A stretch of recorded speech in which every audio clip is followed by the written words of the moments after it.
Once upon a time, there was a farmer walking through a patch of woods in his back 40. And as he walked under the tall trees, he saw a baby eagle on the ground, falling out of its nest. He didn't know much about birds except the kind that he liked to eat. So he picked the little bird up off the ground and took him back to the farm, and not knowing really what to do with him, he gave him to the chickens and said, well, the chickens seem to be warm and well fed, and I'll put him in there with the chickens until he gets old enough to fly away. Well, as time passed on, the bird did eat.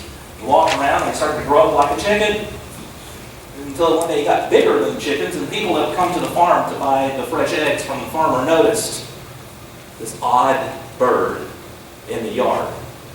And they would inquire, and the word began to spread around town about this big eagle that was pecking around with the chickens in the chicken yard over by the farmer's house.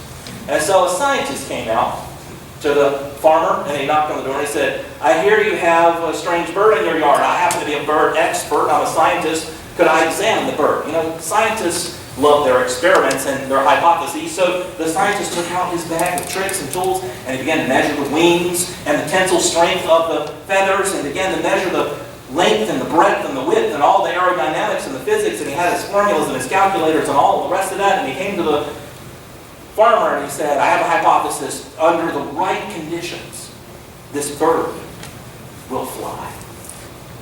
And he went away. And he told his friend, the professor.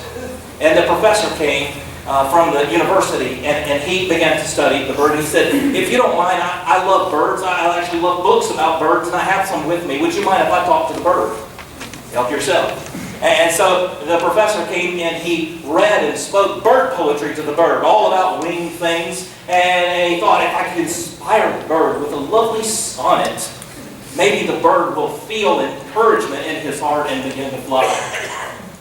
And after some frustration, nothing much really happened. So he picked the bird up and he said, what you really need is you just need a little help. Fly and be free. And he threw the bird up into the air, and he came crashing down, and bruised and embarrassed. The bird limped away, and so did the professor, who told his friend, the psychologist. And the psychologist came out, and you know what psychologists love? They love analysis, and they love therapy. And so they came and said to the farmer, I've got a little sweater and a mirror. Would you mind if I had a little session with the bird? No, help yourself. And so she put a little sweater on the bird and held a mirror for us. And look at yourself. You are so beautiful. You are good and you are powerful. If you could just see yourself the way everyone else sees you. If you could just experience yourself the way everyone else experiences you. If you knew how majestic you were and the great things that were planned for you in your life. Then he began to really get intense, and the psychologist crossed his legs and looked intently at the bird and said, tell me about your mother. Was she squawking too much in the nest? Did someone help you out of the nest the day you fell to the ground? What about your father? Was he overbearing? Or was he absent, always on the hunt? I know what we need to do. You've got PTSD, post-traumatic stress disorder. I know exactly what you need to do. You need to face your fears. And he scooped up the great big bird, climbed to the top of the barn, and said, now's the moment of truth. And he held the bird out, and he dropped the bird, who came plunging to the ground in the middle of the chicken. Splash! Even more bruised and wounded than the scientist, and embarrassed, and humiliated, and grieved, and wounded. So much for the psychologist. But the psychologist went to church, and he told his preacher about this, and the preacher showed up with his holy book and began to preach the bird. Do you mind if I preach the bird? Help yourself. I'd like to bear witness. I've got the holy book right in front of me. And he stood over the bird, and with a loud voice said, thou shalt not peck grain with the chickens. Be free, therefore, and fly away. The bird looked at him confused and bewildered. No one had ever talked to him like that before. And the preacher got really frustrated and kicked the dirt and mumbled something under his breath that sounded a lot like, faith without flight is dead. And he went back to church. Well, people stopped coming for a while, thankfully, to let the bird rest. But one day an old man showed up and knocked on the door and asked the farmer about the bird. He said, I understand you have an eagle here that won't fly. That's right.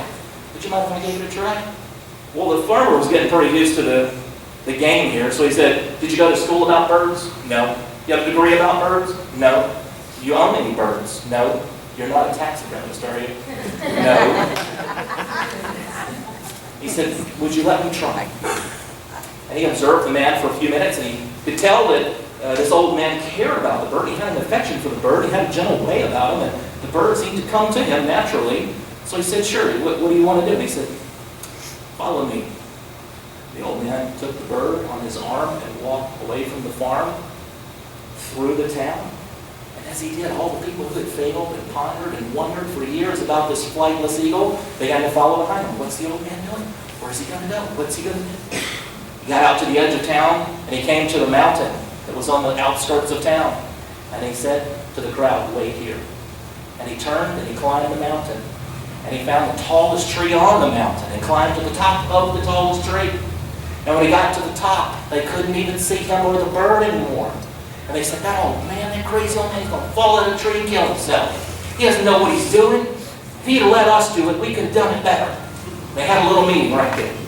And about that time, they were convinced the old man was going to fail. They finally saw what they always wanted: black wings against blue sky. And the eagle flew. They stood there speechless. They couldn't imagine. How did he do it? How did he do it? No degree, no books, no instruments. They were naturally curious. So the old man climbed down the tree, walked down the mountain, and met them in the valley. And they said, "We got to ask you. Scientists first. What did you do? I know what you did. It's a mechanical problem, right? You spread his wings out. You manually made him flap." And he suddenly went, "Aha, I get it." He had a little Einstein moment. A light bulb came on, and he flew. No. The professor was next. He said, "I know what you did. You screeched out some bird sonnet, right? In some language I don't know. You speak bird, you speak eagle, and you screeched out some message, right?" No. Well, the psychologist was next and said, "I know what you did. You pushed him, didn't you? You had a nest waiting up there, and you got him in that nest, and you pushed him out, just like his dad was supposed to do, right?" No. The preacher said, "Did you lay hands on the bird and say, 'Out, you demon spirit of the chicken'?" No. "What did you do?" I said, "It's very simple. I love the bird enough to introduce him to the wind."